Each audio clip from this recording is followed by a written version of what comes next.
ॐ भद्रं कर्णेभिः शृणुयाम देवाः भद्रं पश्येम अक्षभिः रजत्राः स्थिरैरङ्गैस्तुष्टुवांसस्तनूभिः व्यशेम देवहितं यदायुः स्वस्ति नः इन्द्रो वृत्रश्रवाः स्वस्ति नः पूषा विश्ववेदाः स्वस्ति नः तार्क्ष्यो अरिष्टनेमिः स्वस्ति नो बृहस्पतिर्ददातु ॐ शान्ति शान्ति शान्तिः यो अन्तः प्रविश्य मम वाच इमां प्रक्षुप्तां सञ्जीवयति अखिलशक्तिधरस्वधाम्ना अन्यांश्च हस्तचरणश्रवणत्वगादीन् प्राणान्नमो भगवते पुरुषाय तुभ्यं लसतु श्रीमदानन्दतीर्थेन्दुर्नो हृदम्बरे यद्वचश्चन्द्रिका स्वान्तसन्तापं विनिकृन्तति पदवाक्यप्रमाणज्ञान प्रणम्य शिरसा गुरून् व्याकरिष्ये यथाभूतं विष्णुतत्त्वविनिर्णयम्.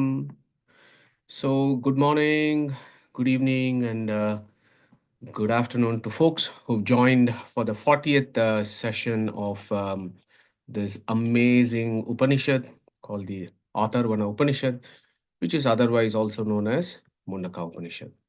So, if you can recall, last time or the last several months, we did the Dvitiya Mundake, Dvitiya Kandaha, which had about 11 verses. So, we've kind of dwelt with those 11 verses that I would say in great detail over 3 to 4 months' time, starting with Avihi Sannihitam Guhacharam Nama Mahatpadam Atra Etad Arpitam Yejat Pranat Nimishat Cha Yad एतज्जानता सतसद्वरेण्यं परं विज्ञानात् वरिष्ठं प्रजानानां तु ब्रह्मैव इदम् अमृतं पुरस्तात् ब्रह्मैव पश्चात् ब्रह्म दक्षिणस्ताश्च उत्तरेण अतश्च ऊर्ध्वं च प्रस्तुतं ब्रह्मेव इदं विश्वम् इदं वरिष्ठम्.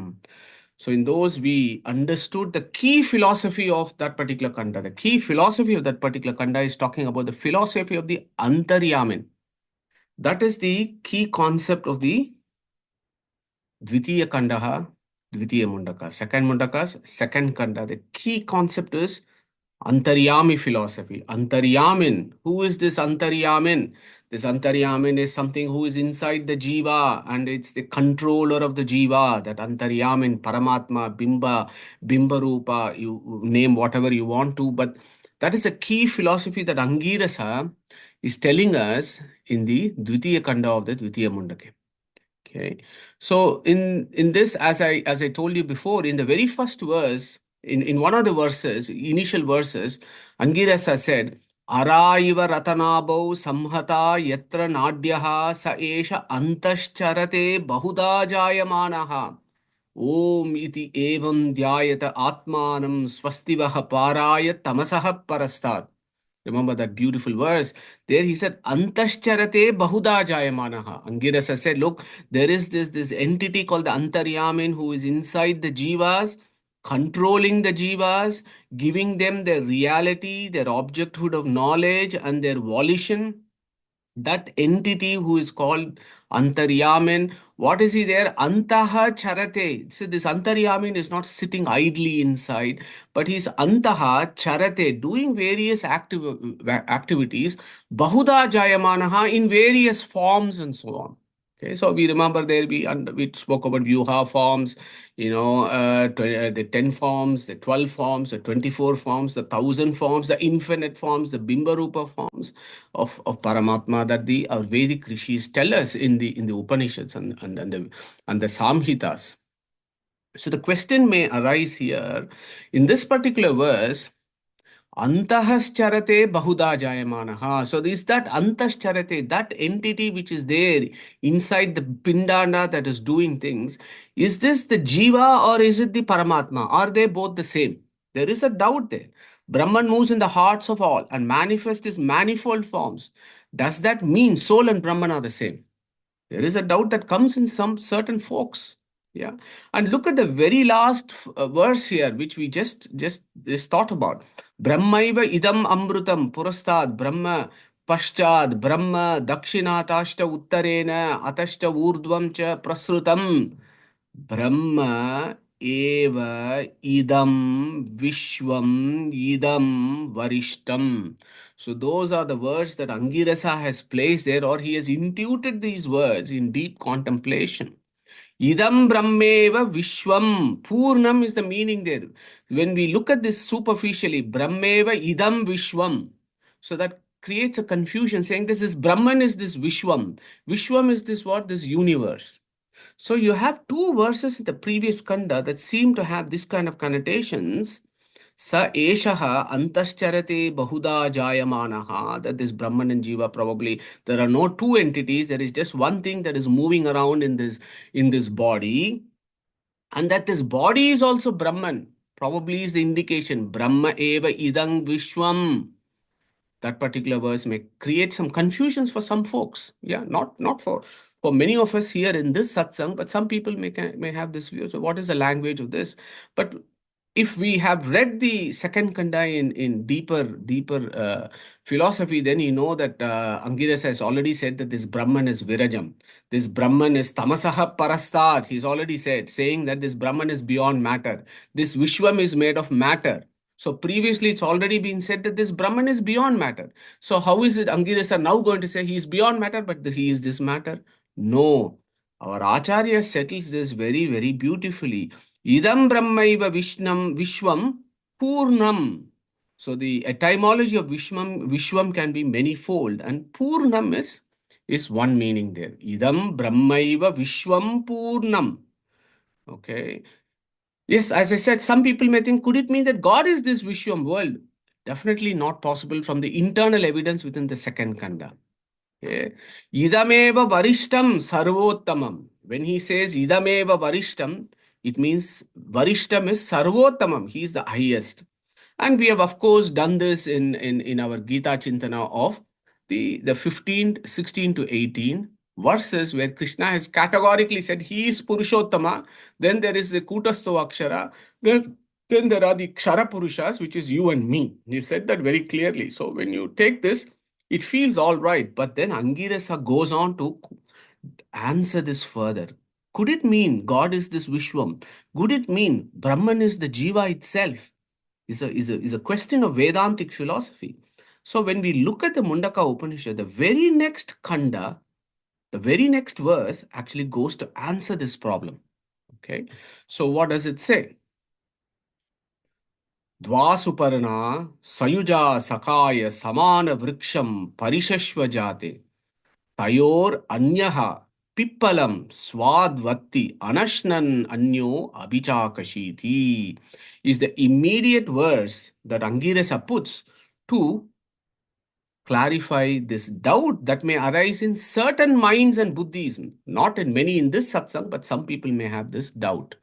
To answer that, Angirasa is reciting this particular verse to Shuanaka. Yeah, let's not forget that is where the discussion is happening, isn't it? Shuanaka is a great Yajnashalaha, and then Angirasa is teaching him about the philosophy of the Antaryamin. And when he is talking about the philosophy of the Antaryamin, he immediately brings this beautiful metaphor. So what is this metaphor? Let's recite this again. Dva suparna sayuja sakaya samana vriksham parishashva jate tayor anyaha pippalam swadvatti anashnan anyaha abhichakashiti. Now this particular verse of the Mundaka Upanishad is no ordinary verse. Yeah, if there is one thing that I would appreciate if we all grasp deeply is that this is one of the most important verses of the Vedas. Why am I saying that? The same verse comes in Shvetashvatara Upanishad 4.6. In Rig Veda, the very first mandala, 164th Sukta, 20th Rig is also the same mantra. Okay, so rishis of 3 different rishis have intuited the same verse. So in Mundaka Upanishad, which is part of the Atharva Veda, Angirasa has intuited this verse. In Shvetashvatara Upanishad, so quick quiz there. Which part of the Vedas is Shvetashvatara Upanishad? Who wants to answer that question? Quick quiz. No problem. So Shvetashvatara Upanishad, Krishna Yajurveda. So in Krishna Yajurveda, Rishi Shvetashvatara, he is also intuiting the same verse. And look at this Rig Veda, first mandala. And when I went back to the Rig Veda textbooks, that all the 10, I mean, I got about 40 volumes here at home. So if you look at this particular mandala, 164 20th, Dvasuparna Sayuja Sakaya Samana Vriksham Parishashvajate Tayoranyaha Pippalam Swadatti Arashna Nanyo Abhichakashiti. Exactly the same verse. Then it goes Yatra, Suparna, Amrutasya. So if those of you interested, you can read those verses. But what I wanted to impress is Rig Veda is the most ancient text of humankind, we are told. Yeah, it is the oldest documented text of humankind. And the Rig Veda first mandala is the first book. Of course, the very first sukta is Agni Sukta. Then you come to the 164th sukta where this Dvasuparna comes. Okay, in Rig Veda. Okay. Now, if you look at, let's stay in the Upanishads. Now, if you look at the second verse is Samane Vrikshe Purusho Nimagnaha Anishaya Sochati Mukhyamanaha Jushtam Yada Pashyati Anyamisham Asya Mahimanam Iti Vita Shokaha. Exactly the same verse in Shvetashvatara Upanishad 4:7. So Mundaka Upanishad and Shvetashvara Upanishad, Angirasa Rishi and Shvetashvatara Rishi have intuited the same verses. Dirgha Tamas is the Rishi of the 164th Sukta of Rig Veda, first mandala. Dirgha Tama Rishi also is intuited the same thing. Look at our Veda Vyasa, who is Sriman Narayana's avatara himself. If you go to the Srimad Bhagavatam 11th canto, 11th chapter, verse 6 and 7 is pretty much the same. Suparnav, Etau, Sadrushau, Sakayau, Yadrucha, Etau, Kutanishti Nidau, Na Vrikcha Vrikshe, Ekastayo, Khadati Pipaladannam Anyo, Nirannapi Balena Bhuyat. So if you look at this verse, sixth verse, is exactly the same as this one. Okay, the meanings are exactly the same. Atmanam, Anyam, Chasa Veda, Vidwan, Apippalado, Nadu Pippaladaha, goes on Veda Vyasa and Srimad Bhagavatam. And that is also the same philosophy that is being discussed. What is discussed in Mundaka, Shvetashvatara, and Rig Veda is discussed in Srimad Bhagavatam. Okay. Then, of course, in Katha Upanishad, Yama, Nachiketa, when they have this conversation, there is a very, very important verse which has to be understood and read in this context. Ritam pibantau sukrutasya loke guham pravishto parame pararde chaya tapo brahmavido vadanti panchagnayo yecha trinachiketaha. Beautiful, beautiful verse. Ritam pibantau sukrutasya loke guham pravishtau parame pararde.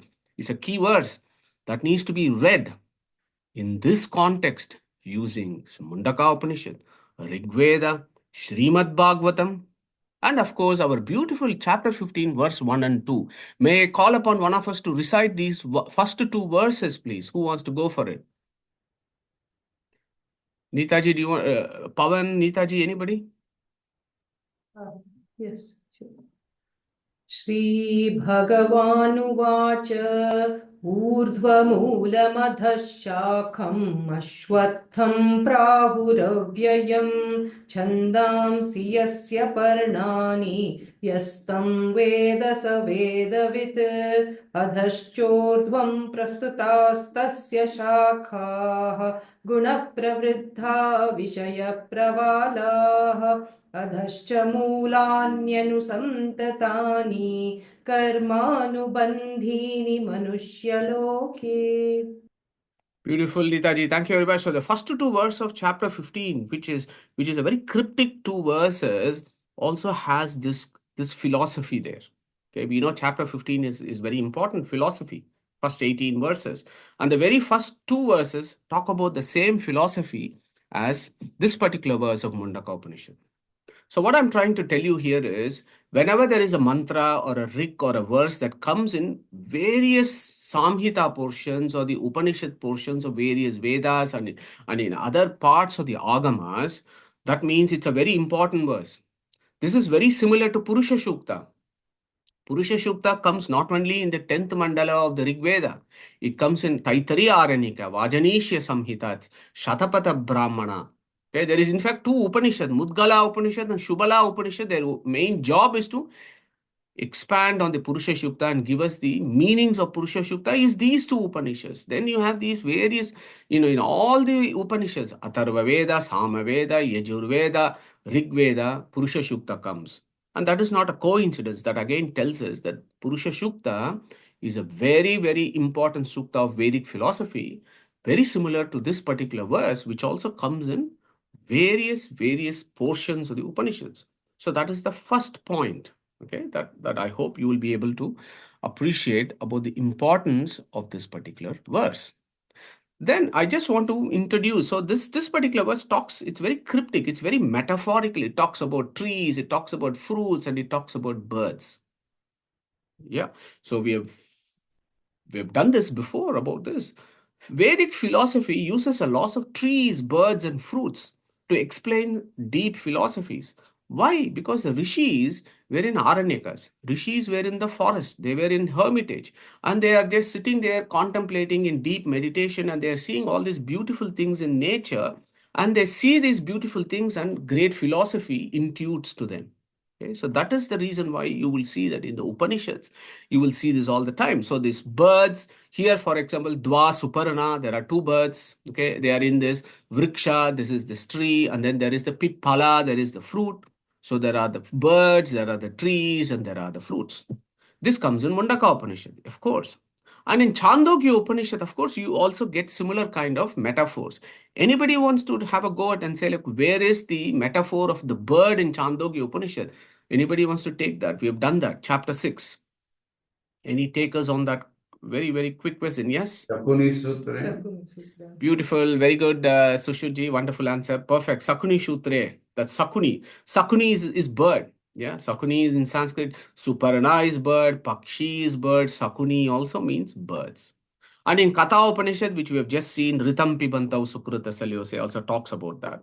And then, of course, in Gita, which Neetaji has just recited, talks about that. Chapter 15 talks about this Ashwatha and this tree. And this Ashwatha not only comes in chapter 15, it also comes in other chapters of the Gita about this tree. The tree, this tree of Brahmanda, the tree of Pindanda, and so on. So these metaphors, so think about deeper philosophies when you think about these metaphors, which is the beauty of the Upanishads. Simple things that you see in nature should remind you of profound philosophies of the Vedas. So why two birds in a tree? What is the contextual relevance? So what is the very first two words? Dwa Suparna. Dwa, two. Suparna, birds. So why is Angirasa saying Dwa Suparna? You could have said just Suparna, Suparnau. You could have used Dwa Suparna. So how do we link to the philosophy discussed in the previous Kanda to the very first two words that Angirasa is bringing up here, so that everything is contextually related to one another? And that is the beauty of the Upanishad. Nothing can be taken out of context. Some folks do that. They take everything out of context and build up an airy-fairy philosophy. But that is not how Angirasa is approaching it. He's discussed something in the previous Kanda, and logically he's bringing in a metaphor to talk about that philosophy in greater detail. So it's a quick quiz for us to think about. What is the link to the philosophy discussed in the previous Kanda with the two birds? Who wants to take that one? Think about it. The metaphor and the figure here, what does that remind of? Who wants to answer that question? No problem. So let's think about this. So what have we got here? So we got a tree, we got a nest, we got two birds. Okay. So the nest is the guha. Look at the cave. The nest of the tree can be compared to the guha. And inside the guha are the two birds. Okay. So this directly links to Antaryamin philosophy of what Angirasa has been discussing in the previous Khanda. Okay. So that is the beauty of this particular verse. The further exposition of the Antaryamin philosophy. And why is it important that we have to see our Antaryamin or our Paramatma who is inside us? Without that, there is no scope. no progress at all. That is why it's important, and Angirasa is talking to us about. So we have understood in Pindanda, and we are in this cave. The cave is in this thymus. There is a cave. In that cave is the Jiva, and inside the Jiva is the Paramatma. We have done this a lot of times, and I've got some revision slides coming up. So here, Jiva is this blob in yellow in color, and inside that is the Antaryamin, two entities in that guha, in that cave in the thymus. The same is what you see here. There is the tree with in the nest there are two birds. The nest is the guha, the two birds, Antaryamin and the Jiva. The tree is the Pindanda that we will discuss next. So that Antaryamin philosophy is still being discussed here. It is not a different topic, but the Antaryamin philosophy. Now, here is the further details of what is it that we are trying to achieve here by having this discussion. Avihi sannihitam guhacharam nama. So this Brahman is in this guha. So Upanishads talk about where is Jiva and where is Brahman on multiple occasions. Every Upanishad that you see will have a conversation about where is the Jiva, where is the Paramatma. Okay. So Mundaka Upanishad, of course, discusses it in so many places. So it says this Guhacharam Nama. What does a Guhacharam Nama means? It's very well known that this Brahman is in the Guha. Okay. If you go to Katha Upanishad, Ritam Pibantau Sukrutasya Loke Guham Pravishtav Parame Pararde. In this Guha is this Paramatma. If you go to Kato Upanishad again, Anoraniyan Mahato Mahihan, Na Atma hi asya janto nihito guhayam. This fellow is in the guha. Taittiriya Upanishad, Brahma Vedapnoti Param Sayesha Abhyukta Satyam Jnanam Anantam Brahma Yo Veda Nihitam Guhayam Parame Vyoman. Guha. Okay. Hridihi Esha Atma, Prashna Upanishad, that talks about when the sixth question is, where is this Jiva? Hridihi Esha Atma. There that Atma means Jiva. Where is he? Hridi. Hridi is what? This middle portion where the Guha is. Chapter 13, 18. Who wants to recite chapter 13, 18 for us, please? Any takers for chapter 13, 18 today?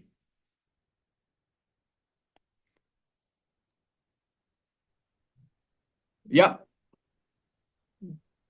ज्योतिषामपि तज्ज्योतिः तमसः परमुच्यते ज्ञानं ज्ञेयं ज्ञानगम्यं हृदि सर्वस्य वेष्टितम् Thank you, Sureshji. Hridi Sarvasya Vishtitam.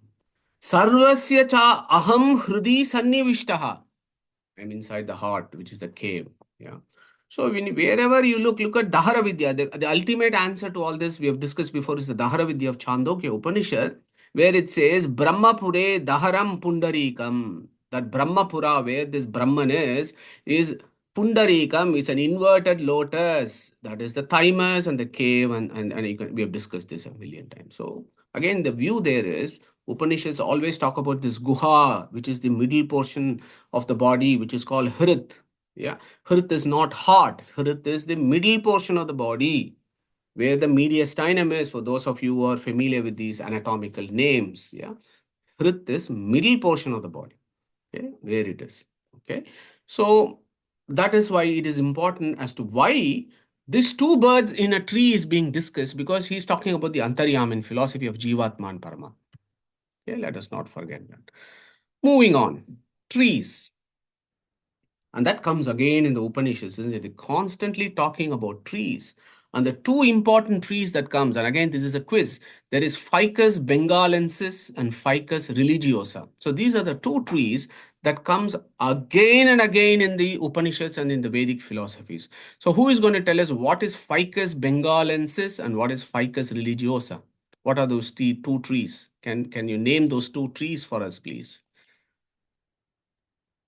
Banyan tree and people tree.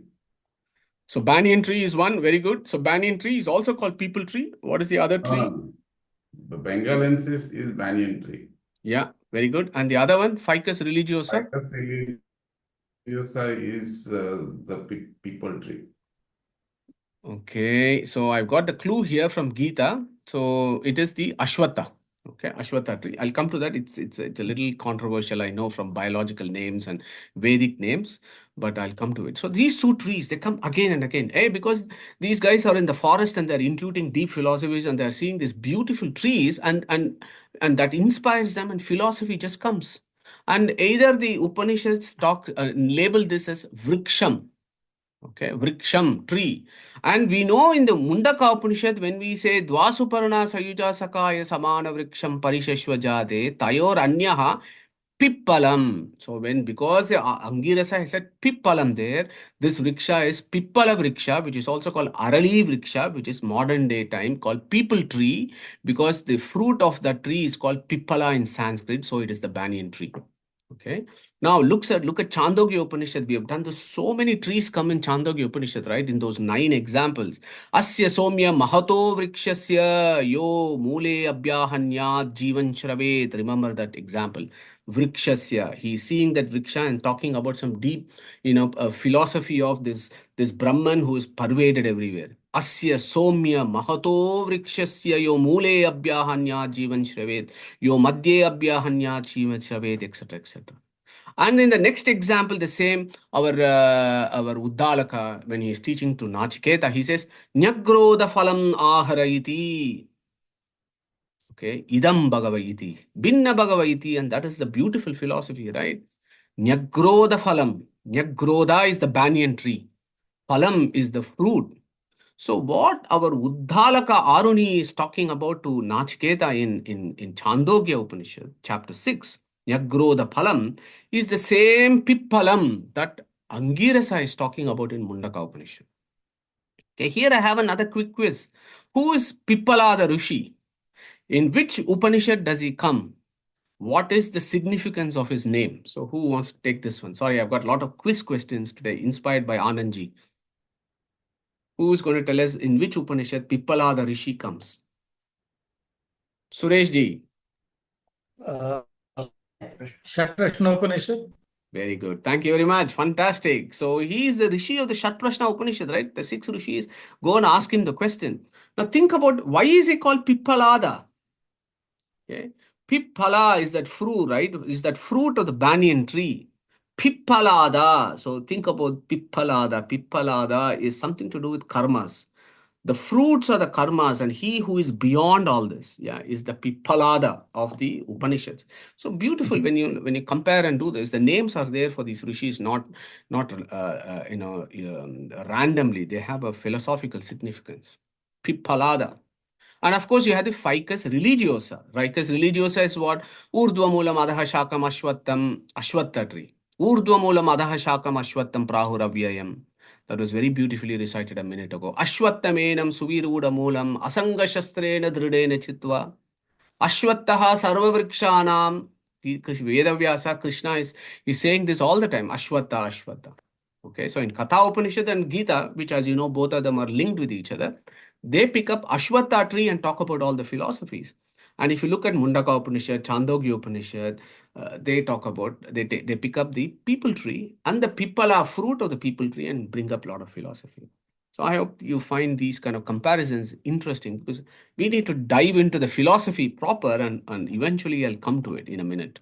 Okay. Then the birds of the Upanishads. You will see Upanishads talking about birds all the time. Again, because they are in the ashramas and the rishis are seeing all this. Suparna. Okay. Here I've got a beautiful picture from Sushurji. So want to acknowledge his astute observation when he went to a zoo with somebody and he saw these 2 birds. And he took an immediate picture and then shared it with most of us. So thanks, Shushrut, for sharing this picture of 2 birds. Okay. They're not just in the zoo, they're also in the ashramas in the Vedic times. Okay. So as we discussed in Chandogya Upanishad, chapter 6, Sayata Sakuni Sutrena Prabodho Disham Disham Patitva Anyatra Ayatana Malabdva Bandhanameva Upashrayate Evameva Kalu Somya Tanmano Disham Disham Patitva Anyatra Ayatana Malabdva Pranameva Upashrayate Pranabandhanam Hi Somya Mana Iti. Beautiful, amazing. The very first example of that particular chapter that gives 9 examples to illustrate philosophies. Yeah. Sakuni is a bird. Suparna is a bird. Now I got another small little quiz for us to think about. Who is the Suparna in the Vedic pantheon? Who wants to answer that question? It's an interesting question. Who is the Suparna of the Vedic pantheon? What is his other name? Anybody wants to have a go at it? He's also called Suparna. Anybody? Garuda is super. Okay, fantastic. Is that Pratibhaji? Yeah. Fantastic. Yes, correct answer. Garuda is called Suparna in Vedic in the Vedas. What is his consort's name? What is Garuda's wife's name? Who wants to take that? So she's called Suparni. So Garuda is called Suparna and he's called Suparni. And I put a picture of a bird here, which is the name of a Upanishad itself. Who wants to say this? Which Upanishad has actually started? The name of the Upanishad is also inspired by a bird. Partridges. This partridge Is it bird. Tittari bird? Very good, Shilaji. So what is that Upanishad called? Taittiriya Upanishad. Beautiful. Thank you very much, Shilaji. So you see the birds in the Upanishad everywhere. Yeah. So coming back to the Garuda here, it is very, very metaphorical. Okay. For those who think that Garuda has got these wings and he is flapping and flying high, it is very, very metaphorical. Okay. Suparana. So we'll discuss that in the next slides. Is what is the etymology of that word? Suparana, Garuda, Suparana, birds. What is the etymology of that? Parana means wings, but Suparana means beautiful wings. Beautiful wings means what? The wings that make you fly high. Garuda is the Abhimani Devata of the Vedas. So if you read Vedas with the blessings of Garuda, you fly high with knowledge and you fly high and reach Paramatma. That is why he is called Suparana. He hates snakes. Yeah. So who wants to tell us about why does he hate snake? Is there anybody, any insights from the Puranas as to why Garuda always seems to hate nagas or snakes? Any takers? There is the story, Madhu, about Garuda's his mother and his mother and I think his stepmother. So the stepmother had the Nagas as the children, and there was a horse, and there was a wager set to say if the tail of the horse is white or black, and then the Nagas went and wrapped themselves around the tail of the horse, and it was a white horse, but the tail appeared black. And so then Garuda's mother had to, I think, serve Kadru, I think is the other Right. deity. Okay, Ajit, thank you very much. So there's that Puranic thingy, but remember Puranas, there are three ways of looking at Puranas, right? There is the Guhya Shastra, there is the secret philosophical aspects also in the Puranas that one needs to understand. But anyway, here, snake signifies, it's Kundalini, right? If you think about snake as Kundalini, Mooladhara, the Mooladhara chakra, which is always about desires and pulls you down. Okay? It pulls you down. The snakes pulls you down. The desires of the world pulls you down. Whereas this guy, Garuda, who is the Abhimani of the Vedas, lifts you up. So they just don't get along with each other is one of the philosophical ways of looking at it. Anyway, I hope you you appreciate that. It's slightly out of context, but I thought because we are doing birds of the Upanishads, that it would make it a bit interesting. Okay. Now I'm coming into the philosophy proper of this Upanishad, of this particular verse, because this is going to take some time. This is such an important verse of Vedic philosophy. We won't do justice by just skimming through the surface over 1 hour or so. This probably takes, I don't know how many hours it's going to take. Let's see. So, Dva Suparana Sayuja Sakaya Samana Vriksham. So there is this vriksham that we spoke about. And again, Ashwattham of Gita. So when you say vriksham, you have Nyagroda, Pippala, Arali or Ashwattha. What does vriksham actually means? Vriksham literally means that which grows, that which has trunk, flowers and fruits, which is your common tree. That which can be broken is vriksha. Ksha is what? Something that falls down or can be broken. Or that which can be felled or falls down. So those are all the meanings of vriksham. So superficially, we can take it as a tree. But actually, in the Vedic philosophy, vriksham is something totally different. Vriksham can mean Pindanda or the Brahmanda. Okay? That is the key idea that you want to grab from today's Vriksham from the Mundaka operation. Similarly in Ashwatha, right? Similarly in the Ashwatha, sorry, we got a chat forum. These three names are Vishnu Sahasranama. Thank you very much, Nitaji. Yes. So, and again, when you look at Ashwatha, we have done this when we did chapter 15. Ashwaha Taha. That which does not remain the same tomorrow. That which is constantly moving. Ashu Va. Ashwa is horse, which is restless and it's constantly moving. That is why it's called Ashwatha. What are the things that are constantly moving? This dynamic universe, Jagat Vriksha, is constantly changing. Today is not the same as tomorrow and so on. I mean, the world is constantly changing. That is a known fact of physics. This body that we are in is constantly changing. There is no surprise there. I was just before today's presentation, I was just Googling what's happening in our human body. We have 37 trillion cells. Okay, each cells have got a lot of proteins. For those of us who are interested in the biological aspects of it, proteins are constantly made, they're constantly destroyed through, proteasome mediated degradation, etc., etc. They're constantly, the body is making proteins, the proteins are being destroyed. And every cell in your body is regenerated every 7 to 10 years. Okay. Your skin cells are replaced every few weeks. You lose 500 million skin cells every day. You're shedding that which is felled. You're shedding 500 million skin cells every day. The cells of your skeletal muscles may take a bit longer, but nevertheless, it is changed every 15 years. So this body is constantly changing. So when Krishna in chapter 2 says this to Arjuna, it is a profoundly scientific statement of Krishna, Veda Vyasa. So again, I've got a quiz. Which verse in the Gita of chapter 2 is actually talking about this body constantly changing? So who wants to take this quick quiz or at least tell us which verses?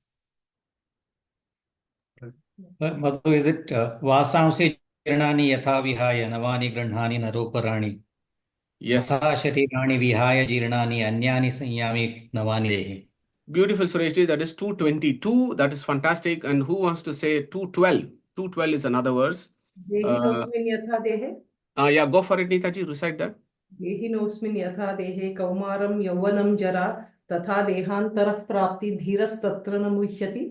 Beautiful. Thank you very much, Neetaji. So look at those two verses. They are the same vriksha that our people are, our Angirasa is talking about. When he says about vriksham, we need to be thinking about these two ideas, Pindanda and Brahmanda, and then link it up with Gita and see what's going on. Yes, this tree is good, but Rishi is looking at this tree and he's thinking about something profoundly philosophical. Now comes the most important two words. Okay, Dva Suparna. So he says, Angira says, look, mate, there is this tree. This tree is your Pindanda. This Pindanda is called Vriksha because it's constantly changing, it's constantly shedding. And one fine day, this tree, which is your body, will fall down. You will go into 6 feet by 6 feet by 4 feet ground, or you will be burnt in ashes and you'll be dissolved in the water. Okay, that is what is the Vriksha, this Pindanda is. In this Pindanda, there are two chaps, is what Angirasa says. Dva Suparna. Okay, so here is an important, we have to get this clear in ourselves. So, Dvau, Suparna, Suparnau, Pakshinau. Okay, so this is important. In Sanskrit, for those of us who are familiar, Sanskrit is one of those unique languages where you have singular, plural, and dual. There are very few languages that have it. The other language is Hebrew that has singular, dual, and plural. Sanskrit has singular, dual, and plural. English, for example, is only got singular or plural. Okay, so look at in Sanskrit, Ramaha, Ramau, Ramaha. So you would have read that, the dual is there. Okay, so here exactly that is what is in Vedic grammar. The dual takes two forms, either a long A, more often than au, Ashvinau, here, no, Suparnau, yeah. Long A or au are duals in Sanskrit. Yeah, when I say Ashvina, I mean two Ashwins. Okay, Nadiya, two rivers. Dwara, two doors. Okay, so those are all the examples that is given. So whenever there is a dirgha or there is au, that denotes dual in Sanskrit. So here when dva, suparna means dva, dvau, suparna, suparnau. What are these? Pakshinau. Pakshinau means birds. Look at our Srimad Bhagavatam verse, which I thought was very interesting. Suparnau, etau, sadrushau, sakhayau, yadrucha etau, kruta needau, cha vrikshe. So look at it uses so beautiful. So many duals are being used there. So watch those words. So that is where the philosophy is. The dual that comes there is where the philosophy is. Now, let us come to the Suparna. Suparna. So it says Dva Suparna. Suparna means what? The easy way of understanding Suparna is Suparna means bird. That's fine. But Suparna has got deeper meaning. Our Angirasa is not just looking at a bird and saying Suparna. He could have said Dvau Pakshinau. He could have said that. But he chose to say Dva Suparnau. Why did he use Suparnau but now Pakshinau? We need to ask that question because there is the etymology of Suparna. Yeah, as I told you, Suparna means Su plus Parana. That means Parana means wings. Suparna means excellent wings. Excellent wings means what? You fly high. That is the meaning of Suparna there. But there is another way of understanding Suparana. Su plus para plus na. Okay. Na in Sanskrit means blissfulness or ananda. Yeah, blissfulness or ananda is called na. Okay, su, para. So on the left side, if you look at it, super. Yeah, so in English we use super, right? Where is that super comes from? I am 100% sure it comes from this word supara. Okay, supara of Sanskrit becomes super. Super is something, higher. You want to explain something that is supremely good and stuff. So supara. Highest. So the supara na here, one meaning is the highest, infinitely blissful or with ananda. So there are two birds. One fellow could be somebody who is highest infinitely blissful. Suparna also means Supurna. Purna means what? Perfect. Purnamadaha, Purnamidam, Purnat, Purnam Udachyate. Shukla Yajurveda Shanti Mantra. Okay, that is talking about the perfectness, the perfection of Brahman in his Mula Rupa, Vyuha Rupa, Avatara Rupa, Avesha Rupa, Amsha Rupa, Bimba Rupa. Everywhere this guy is perfect, Purna. That is the meaning of that particular Shanti mantra, which we have seen before. So Supurna, Suparna. Okay. So when you look at it on this angle, this could mean this Paramatma, this Akshara who is being celebrated by Angirasa again and again.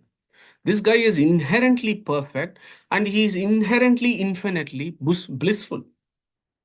Whereas there is the other way of looking at this Suparana. Supara plus Na. Okay. So there is this guy, Jiva, who gets Ananda from whom? He gets this Ananda from Supara, who is the Paramatma. Okay. Super Ana. Anacheshtayam. He moves. Anagatau. He moves. He moves towards Brahman. To do what? To get his fullness from Brahman. Okay, so that is the meaning of Suparana there. Not just means flying high. It could mean Paramatma. It could also mean the Jiva who is in the path of Shreyas leading towards salvation. Okay, so that is Suparana. So here it's important because the grammar there is Suparnau. Okay, Suparnau is dual. Yeah, Suparna, Suparnau, Pakshinau. So here, need to watch the language here. When it says Suparnau, itself it means two, right? You don't need to qualify with Dwa. Why should the Angirasa say Dwa Suparnau? Dvau Suparnau. Why he should say that? It becomes tautology or repetition if you look at it superficially. But that is the beauty of reading the Vedas as what is Vedas? Chadayanti iti chandamsi, as we know, break it open and understand what is the philosophy that is being discussed here. Two birds are being discussed. One is the Jiva, the other one is the Paramatma here. This Jiva attains his Ananda from Brahman. This Jiva goes to Brahman to attain his fullness. Whereas this Suparna is super, he's Supurna, he is the highest blissful entity that exists. Okay, is Suparna. Dvau, two birds. So when Angirasa says Suparnau itself, two birds are implied. But the most important philosophy there, where some schools have conveniently forgotten about it, okay, is the word Dva. Why is there Dva Suparnau, Dvau Suparnau? Two is used again. So Dvau is also two, Suparnau also two. So if you take two times is four. It's not that it's talking about two birds. So the Dvau there has got a different meaning in Sanskrit, in Vedic philosophy. It indicates difference. Two different types or species. Okay, so that is what Angirasa says. In this vriksha, in this body, in this cave, the nest, there are two different types of birds that are there. Okay, Paraspara Binna, they are different. Paramatmano Atyanta Binnasya, as Jayatirtha says. Yeah, unless we understand we are infinitely different from this Paramatma, there is no scope for us, at least from some schools of Vedanta. Forget about those, they think they themselves are Paramatma. Good luck to them. But that is not what Angirasa is saying here. Saying Dva Suparnau. Dvau Suparnau. Two birds. Two different birds. They are of entirely different category. Paraspara Binna. That is the philosophy of having that Dvau there. Dvau Suparnau. Okay. So I hope you are able to appreciate the deep philosophy that Angirasa has squeezed when he has intuited these words. It will be a travesty, it will be such injustice to just see it superficially and just crawl along. Okay. So here is another problem. Okay. Some folks think that these two birds are not Jivatma and Paramatma, but they can be Jiva and Buddhi. Okay, Jiva could be one bird, and the Buddhi or the Aham Artha or Ahankara or whatever you want to call it is the other one. Yeah, they can be these two, and you can feel the philosophy there. Again, conveniently, you forget about the second line. The second line actually qualifies what is the difference between these birds. Tayor anyaha pippalam swadati, anashnan anyaha abhichakashit. Okay. If this guy, Tayor Anyaha Pippalam Swaduvati is the Buddhi, Buddhi is not the experiencer. Let's get the basics right. Yeah. Buddhi or the mind is a jada. It cannot experience. All that it can do is it can process the sensory input from the mind. And the mind gets that from the sense organs. And the sense organs are in contact with the sense objects. The role of mind and buddhi is to process the sensory information.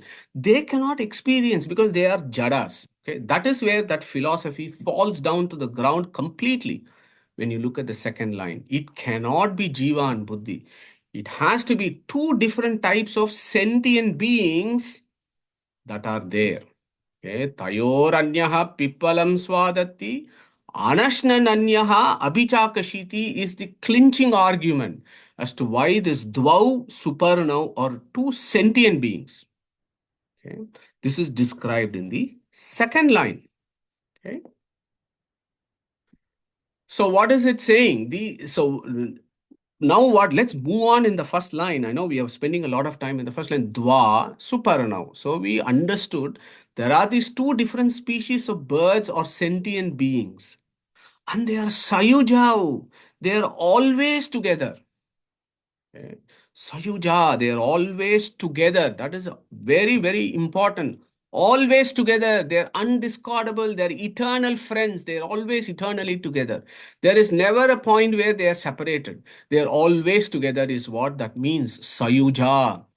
Okay. Again, Sayuja there. Together means what? There has to be two things that are together. Otherwise, it has to be Aikya if it is one. No, it is Sayuja. Sayuja means two different things together. Not the same, but two together. Okay. Simple grammar. Folks forget this. Dva Suparna Sayuja. Always together, undiscardable. This is what our philosophy talks about. Aham, right? Aham is a very important word. Again, that has been, interpreted very differently. That is their problem. But aham, yo vasa vasau purushaha, so aham asmi, aham cha aheyataha, heya hatum yogyam heyum, hanyamanatvad aham, ham, aheyatvad aham nama. That which is undiscardable is aham. So the primary aham is one of the birds, and we get our aham because that man is that Paramatma is next to us. We get our I-ness because that person is inside us. Okay. Our antaryamin is undiscardable, and he ensures that we have our reality, satta, pravritti, pratiti, three things to carry on with our journey. That aham is a secret name of God. I've told you a million times, and we have discussed this so many times. It comes in Chandogya Upanishad, Brihadaranyaka Upanishad, Aitariya Upanishad. Brihadaranyaka Upanishad, there's a famous verse in the first chapter about aham brahmasmi. We've dealt endlessly saying that aham and brahma and asmi does not mean I am Brahman. Dva suparanau sayujau. They are two different ones. Aham means aheyatvat aham nama. Brahma means bruhantohi asmin gunaha. Asmi means asti iti meyam. Job done. That is the deep philosophy that our acharyas teach us as to how to read the Upanishad rather than to fix one's hypothesis. Have a hypothesis in your head and try and see that in the Vedas. Yeah? That is injustice to the Vedic philosophy. So now what is he saying? Dva, Suparna, Sayuja, Sakaya. So Angirasa says, look, these two birds who are there in this nest, they are always together and they are not fighting with each other. They are friends, mate. They are Sakaya. They are always together and they are friends. This one, the Jiva may not know that there is the Antaryamin who is his friend. That is his problem. That is why he is in samsara. Whereas this Antaryamin, Avihi Sannihitam Guhacharam Nama Tatra Etadarpitam. You remember that very first verse. Avihi is always self-manifested, always waiting for this Jiva to turn around and see him. Because for him, this Jiva is a friend. He's a constant friend, but we don't realize it. Sakaya. This is such a beautiful verse. Sakaya, avihi sannihitam. So I was just looking at how many times has Veda Vyasa used Sakaya in the Gita, and that is so beautiful. So who wants to do 4-3 for us today, please? 4-3.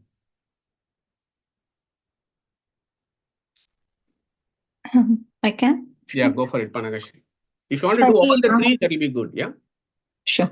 स एवायं मया तेद्य योगः प्रोक्तः पुरातनः भक्तोऽसि मे सखा चेति रहस्यं ह्येतदुत्तमम् सखेति मत्वा प्रसभं यदुक्तं हे कृष्ण हे यादव हे सखेति अजानता महिमानं तवेदं मया प्रमादात् प्रणयेन वापि तस्मात् प्रणम्य प्रणिधाय कायं प्रसादये त्वामहमीशमीड्यं पितेव पुत्रस्य सखेव सख्युः प्रियं प्रियायार्हसि देव सोढुम्.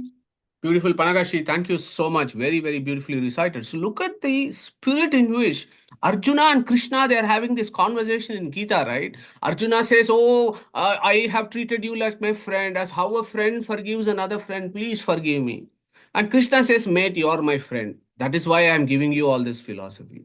So they kind of complement each other as Saka, Saka, Saka. Why? Dva Suparna, Sayuja, Sakaya. Okay, look at this Vedic philosophies that Veda Vyasa wants to bring out in his Gitas. Because the Antaryamin and the Jivas are Sakayas, they are friends. As Krishna has illustrated, Arjuna has illustrated in so many places.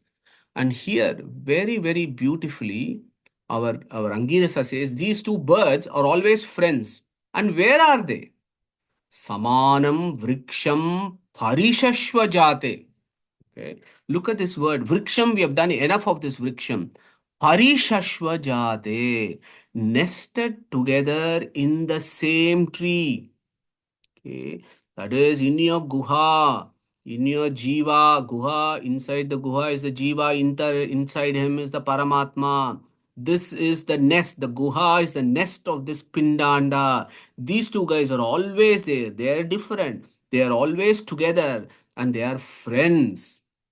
Okay, is what Angirasa says. Of course, we don't realize it. And another thing I want to point out is, I struggled to find two different birds in a nest, but I colored them differently so that that philosophy comes days that this guy has got white dots and this guy has got red dots. He has two birds in the same nest. as friends, as together. Samana vriksham harishashva jate. Yeah. So the next one, let's see if you have, we might have some time here. Let's finish this, if we can do at least the first half of this. Yeah. Thayor anyaha pippalam swadati. So now Angirasa goes to the problem of jivas, that is you and me. What is happening to us in this tree that we are there inside this nest? Okay, he has said, Dvasuparna Sayuja Sakaya Samana Vriksham Parishashvajate. So here, Dvau Suparnau, I told you, right? Dvau Suparnau. Suparnau itself means two birds. When you qualify it with Dvau, that means two different species, two different types of sentient beings. That is what Angirasa is describing in the second line.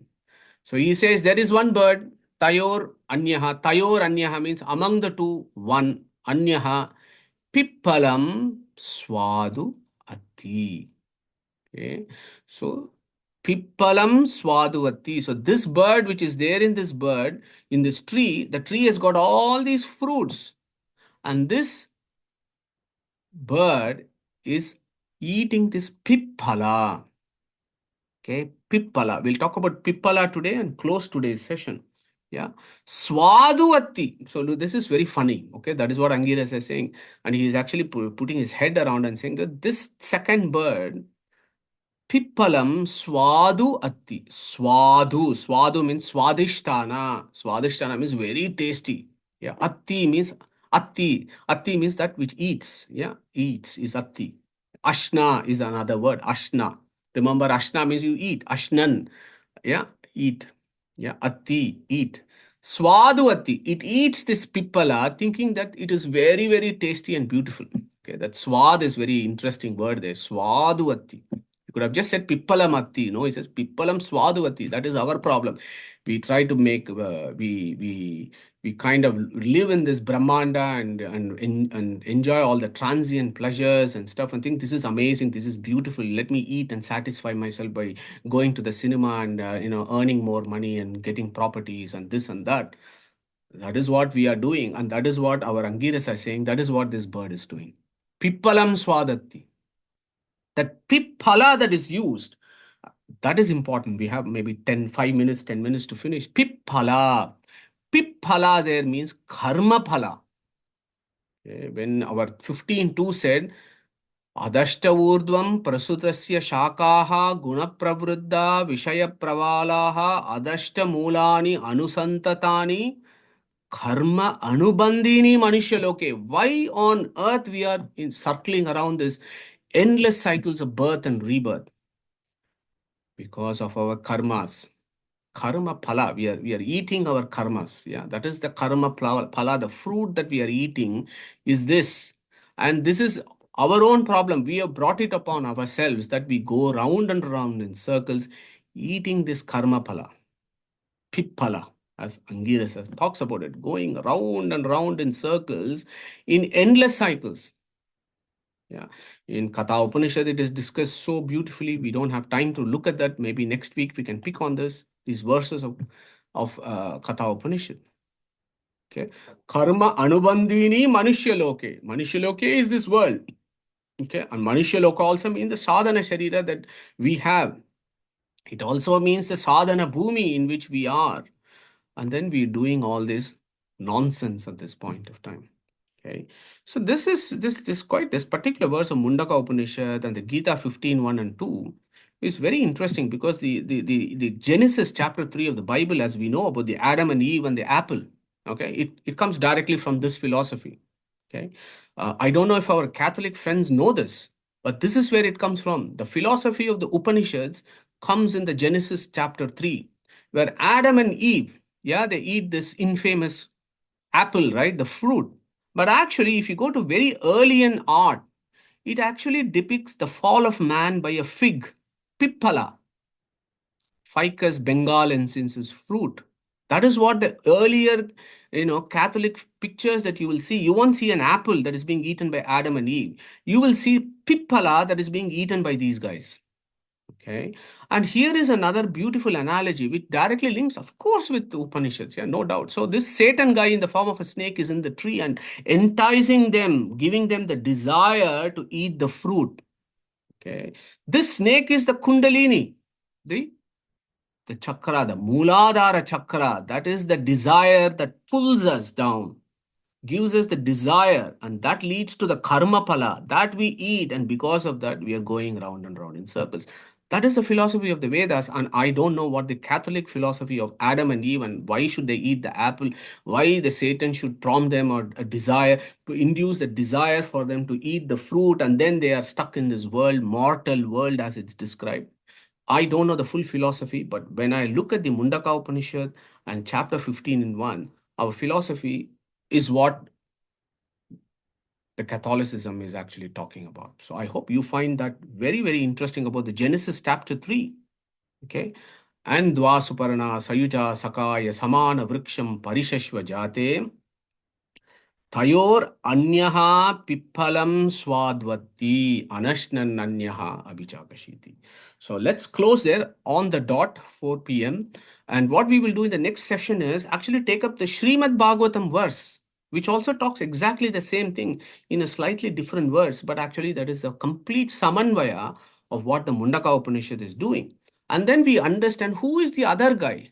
Anashnananyaha abhichakashiti. There is the other fellow who is not eating anything, but he is sitting there. He is full of light and knowledge. He is blinking happily and he is seeing this jiva suffering in this world, thinking this pippala is swadu. Okay. Who is that Anashnan? Okay. How do you link that Anashnan to Katha Upanishad? And then in Krishna in Gita says, Aham Sarvajnanam Bhokta. I enjoy all the things he's saying. But here Mundaka Upanishad is saying there is Anashnan, somebody who doesn't eat anything and he's sitting there. How do we kind of square that circle? What is the philosophy? How do we do the Samanvaya and understand the philosophy proper is what I hope to do in the next Sunday's class. So on that note, let's close today's session. If there are any questions, we can take it up now. If not, we catch up next week. Okay, I'll give a minute for any Q&As.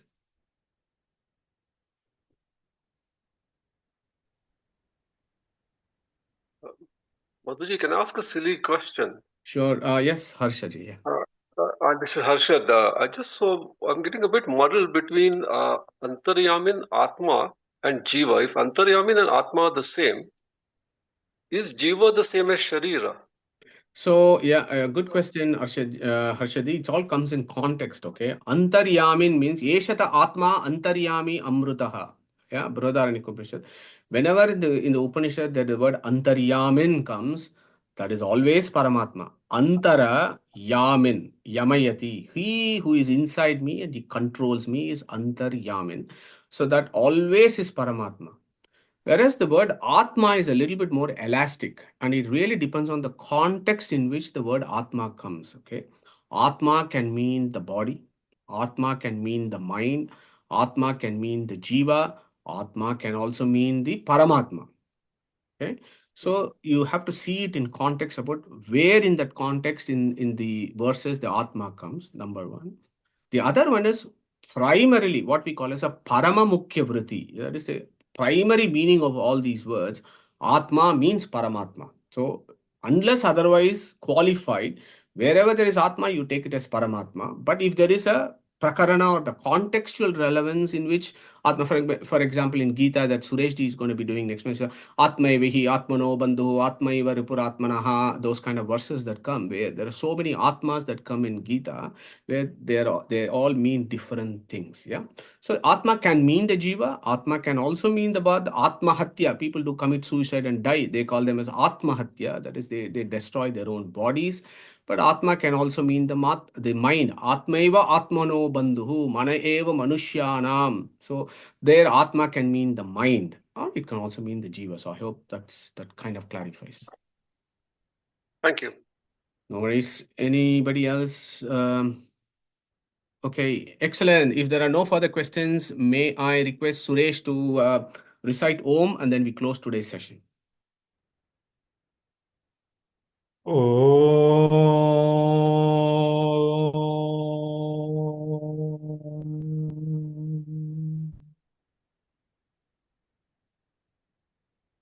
Thank you very much, Suresh ji. Thank you for friends who have joined for the satsang today. See you all next Sunday. And again, more quiz to follow in the next sessions. Yeah. Hare Krishna. Take care. Hare Krishna. Thank you. Thank you. Thank you.